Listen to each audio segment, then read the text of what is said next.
Okay, there are always moments of clarity post embarrassing loss, and Raider fans are probably the kings of the Monday morning reset. All right, let's get our minds back into this. Let's forget about the loss that just happened. But this loss is a microcosm of how Raider fans have been feeling for a long time, losing the backup quarterbacks, changing regimes, asking for coaches to get fired, all of us thinking we know what's best for the team, and we might because we know the team may be a little bit better than the people that coach the team. I did have a moment of clarity today, and we're going to take some voicemails and we're going to get some phone calls maybe from my patrons because today is the call-in show. So this is an area to put your feelings, to rant, to vent, to talk me off the ledge, to talk me on the ledge. Do whatever you want to do in the comments.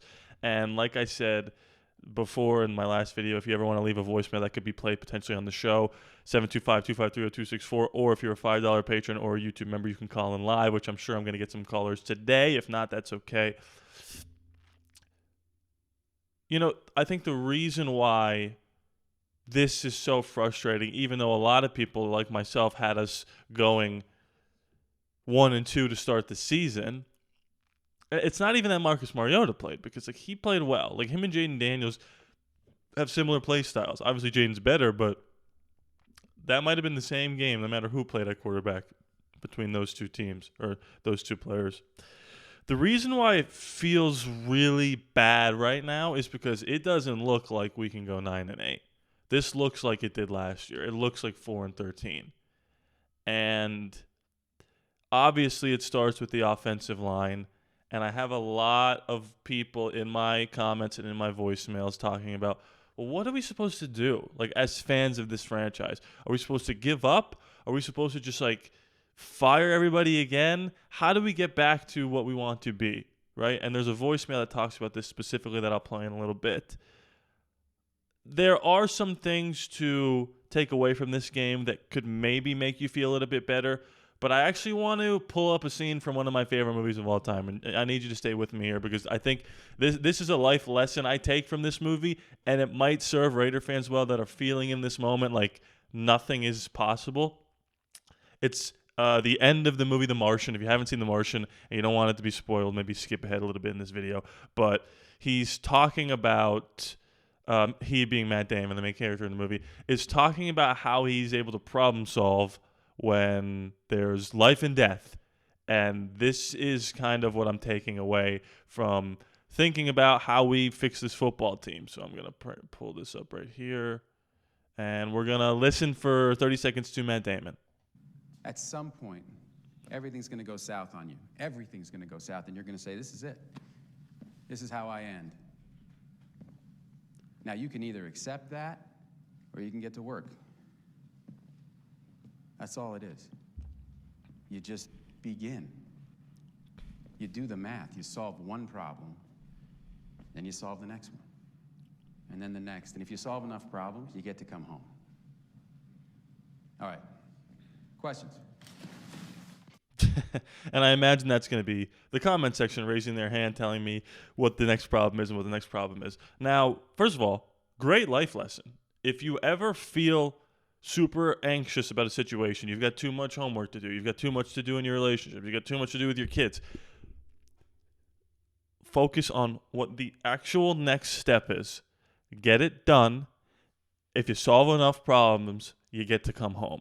Or in our case, you get to be a competent franchise again.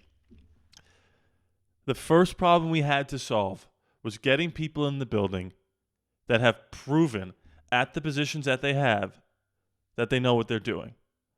And Pete Carroll and Chip Kelly and Patrick Graham, right, and Geno Smith all have proven at one point in their careers, not that long ago, that they know what they're doing in the positions that they have. John Spytek is the question mark. I'm not going to...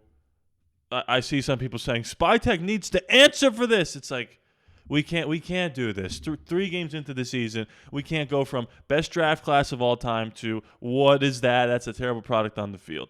To me, it feels like a coaching problem. Now, The problem that we need to look at and solve right away is offensive line. Don't start thinking about wins and losses. Don't start thinking about the curse on the franchise. Don't start thinking about how we're ever going to get back to the Super Bowl. That's a path to sadness and depression and anxiety. The problem ahead of us right now is what realistic options do we have to fix this offensive line, and that's the talking point of this video, and that's going to be the talking point of the season until moving forward. Because before the offensive line is fixed, there's nothing else that we're going to be able to do. And I have maybe some solutions for that. We're going to talk through it. Like I said, we're going to get to some voicemails, but I need to tell you about the new sponsor for this video, Chomps. So you guys obviously know, because you're watching my videos, that I love talking football and I love making videos and content. Sometimes either halfway through the video or while I'm editing the video, I get hungry and I don't want to stop because I'm kind of in the ebbs and flows of making the videos for you guys. So I want to grab something quick and easy. And I'm sure you've been wondering what this is to my right. Well, I have to tell you, this is Chomps Original Beef Stick. This thing is absolutely incredible. It's 10 grams of protein per beef stick, 100 calories, and 0 sugar. I'm always constantly looking for like good, high-quality sources of protein that you could just easily grab and go. And like I said before, I try to start every day being physically and mentally sharp for you guys, and having something that I can easily grab and go that tastes good, that is a high-quality source of protein is huge for me. It's unmatched. It tastes great. It's quality ingredients, and I love them.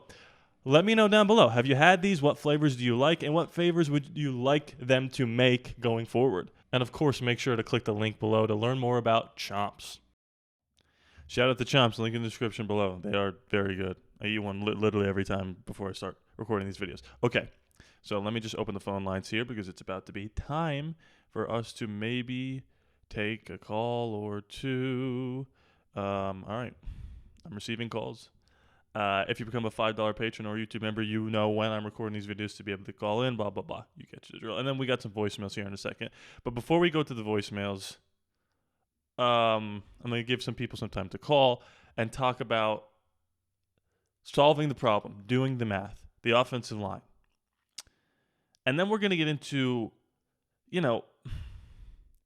not an excuse as to why we looked the way we did against the Chargers and the Commanders. But coming into the season, we probably thought the Commanders and the Chargers were better roster-wise than us, right?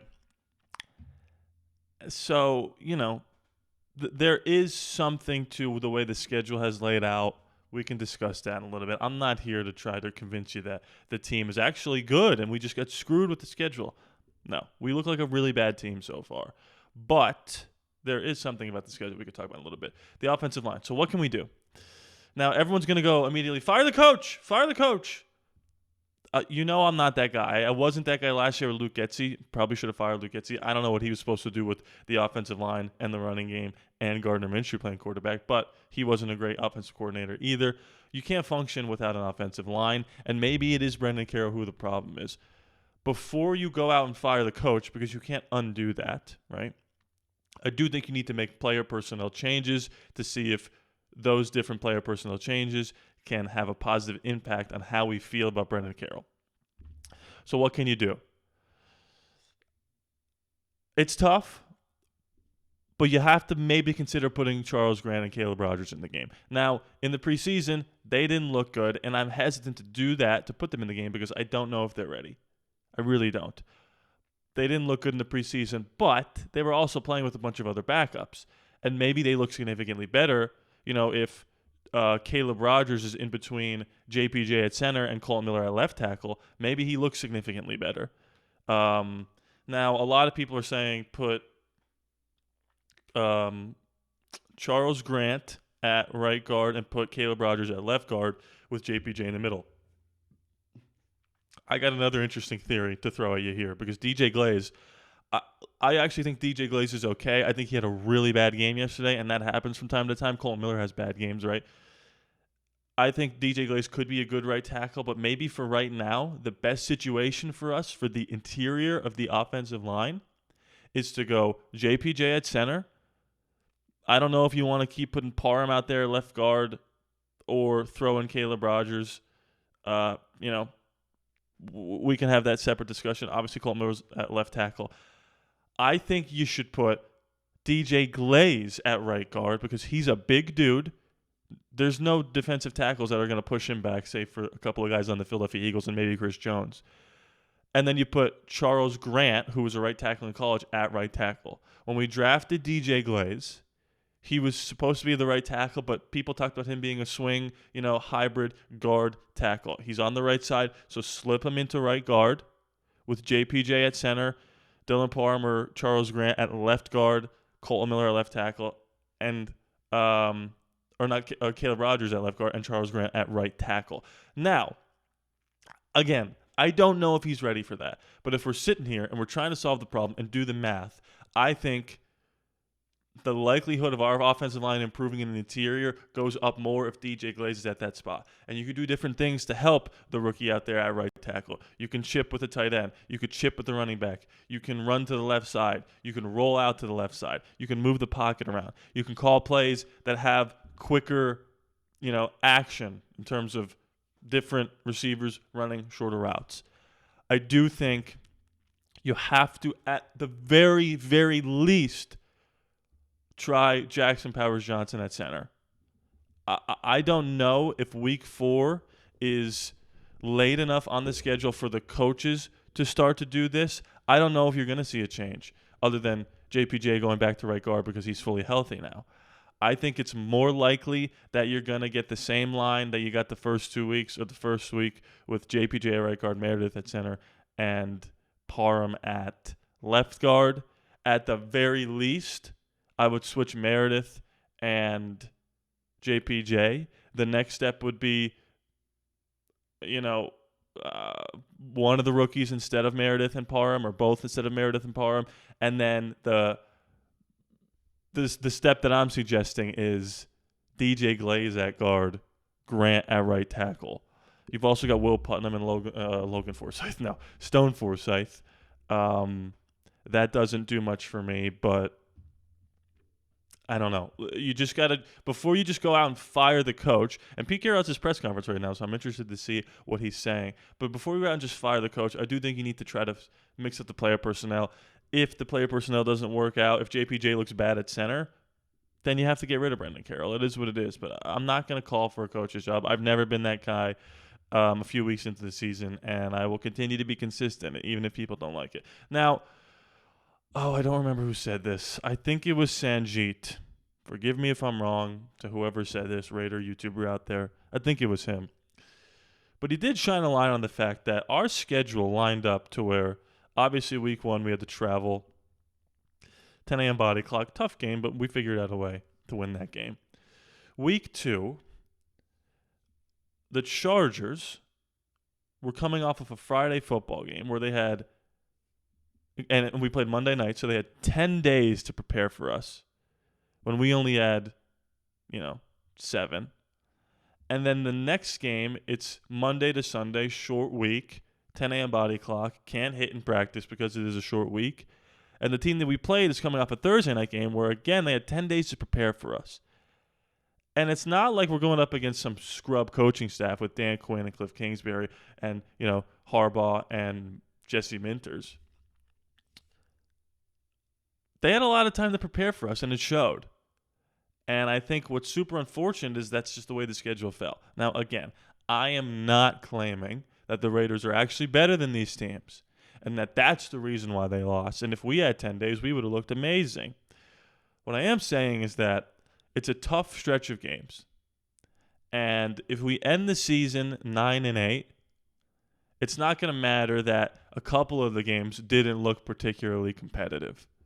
Although the Charger game did look competitive. This game really didn't. Now, on the schedule before the season started, I didn't think the game was going to look particularly competitive because this team, sans the quarterback, went to the NFC Championship, and we're coming off 4 wins.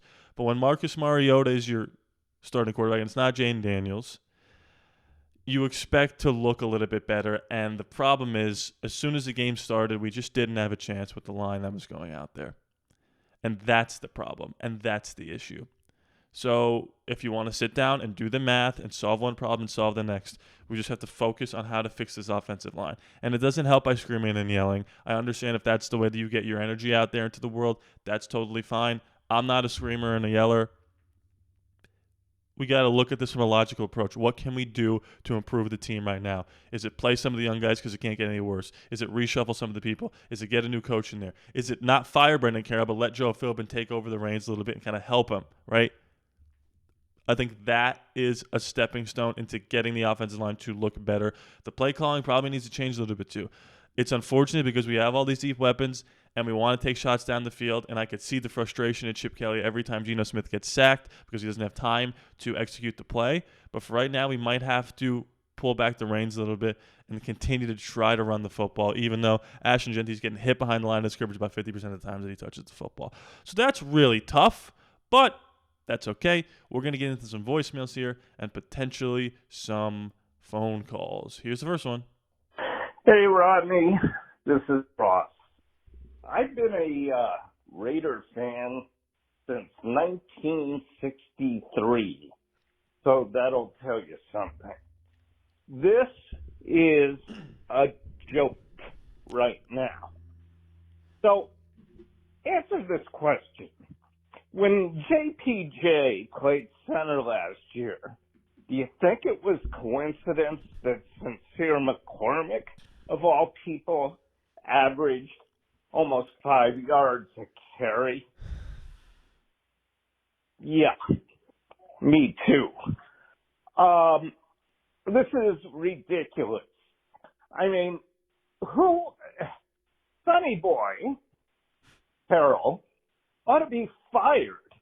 You have a decent offensive line guy in the building, but for whatever reason, I guess nepotism wins.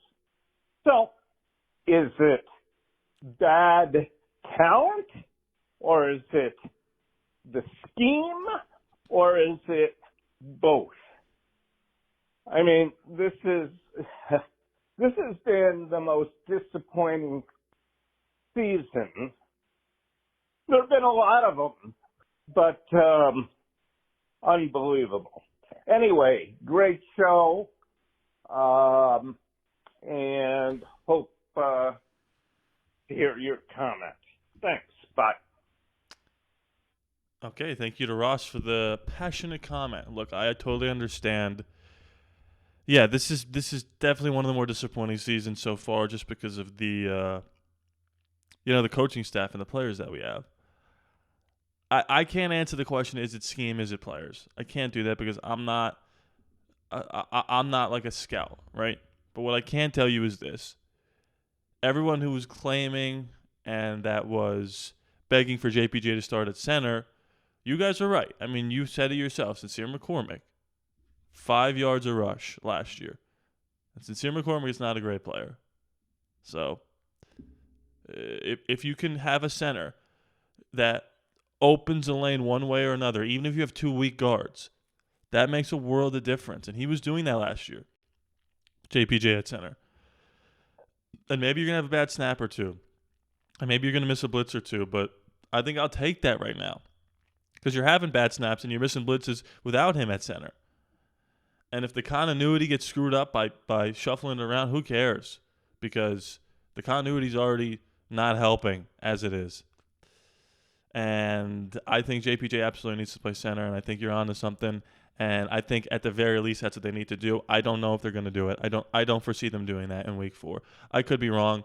Pete Carroll in his press conference right now might be saying we need to change some things. So I'm interested to watch that after this. But for right now, Ross, I think at the very least you're right. JPJ needs to play center. All right, let's do another one here. What's going on, Rodney? Vicente. I'm calling in from Fresno, California. And today, we literally got our asses handed to us by our old backup quarterback. Yeah, that makes sense, right? No, it does not at all. I love the Raiders. I truly do love the Raiders. But what's it going to take for us to go all the way and win the Super Bowl? What's it realistically going to take? Because we got the coaching staff now, we got the players, we got the stars, we got everything, right? Everybody's complaining about the offensive line, and yes, the offensive line is horrendous. It's terrible. It's not a commitment to excellence. Nothing about it is excellent. However, once we fix that, what's next? And what's after that? And what's after that? It's just, I mean, I don't know. I love the Raiders. I really do. It's just we've been terrible my entire life. And it's sad because we have so many loyal Raiders fans who have put up with this their entire lives. Some of them haven't never seen a Super Bowl. I've never seen a Super Bowl, but they've been Raiders fans for years. And so it's just upsetting. It really is. We have everything. We have the money. We have the location. We have the fans. We don't have any excuses to being a shitty, horrible franchise. We should be up there with the Ravens of being a consistently great franchise, but we're not. We're always terrible. We go out in the field and we look the best, and we perform the absolute worst every single time. And it's just kind of getting to me. What is it actually going to take to get there? Because rooting for mediocre seasons when you know in your head that the Raiders are going to go out there and just suck, and they're not going to do it. They're not going to get anywhere near the Super Bowl. It's very, unmotivating. It feels hopeless when you're watching that game, and it's kind of just like, all for what? So just, you could let me know what you actually think the Raiders could possibly do, realistically and concretely, to win a Super Bowl. What's the plan? And if so, how long? Thank you. Okay, Vincente, I hear you, brother. And honestly, your voicemail was kind of the linchpin to me pulling up the Matt Damon clip in the beginning of the video. In a vacuum, I have an answer for getting back to the Super Bowl, but on a macro level, it's just a tough. And like, I'm 26, you're 19, so I'm a little bit older. It's a tough ask for you to do this, but I think you need to do it. Just take it game by game. Don't think of it in terms of getting back to the Super Bowl because you're going to go crazy. My dad has been watching for the longest time. He saw and remembers some of the old Super Bowls, and it's more frustrating for him because he knows what it's like to be great. We don't really know what it's like, people that are in our age ballpark. We don't know what it's like to be great. So this is kind of to be expected, and we just let it roll off our back. And, viewers that are a little bit older than us take it more personally because they've seen the Raiders be great. Now, if you look at the league, there are plenty of franchises who are kind of in the same boat as us, and they are better or worse, like the Browns or the Texans or the Jags or the Panthers or the Vikings, right? When's the last time they won a Super Bowl? The list goes on and on and on. The Green Bay Packers, right? Like they're a consistently great franchise. Haven't gotten back to a Super Bowl in over 15 years, right? It's frustrating for every fan to watch like the Eagles and the Chiefs just do it and do it and do it. And it's a circle, and it all comes back around. But for right now, we just, if we take it game by game, just focus on the offensive line and then move forward. On a bigger scale, how do we get back to the Super Bowl? You have to find the game-changing quarterback. You got to find your Peyton Manning, your Tom Brady, your Patrick Mahomes, because we haven't had that yet. We just haven't. The Bills were not an organization that was looked at as some powerhouse post Jim Kelly until Josh Allen was there. The Chiefs were a really bad franchise until Andy Reid and then Patrick Mahomes got there. The Ravens won a Super Bowl with Joe Flacco and won a Super Bowl with a great defense, but weren't consistently a perennial AFC contender until Lamar Jackson got there. So you got to find a way to get your franchise quarterback. And in the meantime, we're going to roll with Geno Smith, who's looked good but hasn't had the time to really spread his wings with this offense. I know that probably doesn't help with the frustration, but just know that we're all in this together. And, we're never going to jump ship. That's the frustrating thing. We're Raider fans. That's it. We're in for life. And just know that whenever this circle does come back around to us being great, everybody in your life that knows you're a Raider fan is going to think to themselves, God, They deserve it because they've been there the longest. And it's going to feel great whenever it does happen. So that's going to be it for me today. No phone calls, but a couple great voicemails.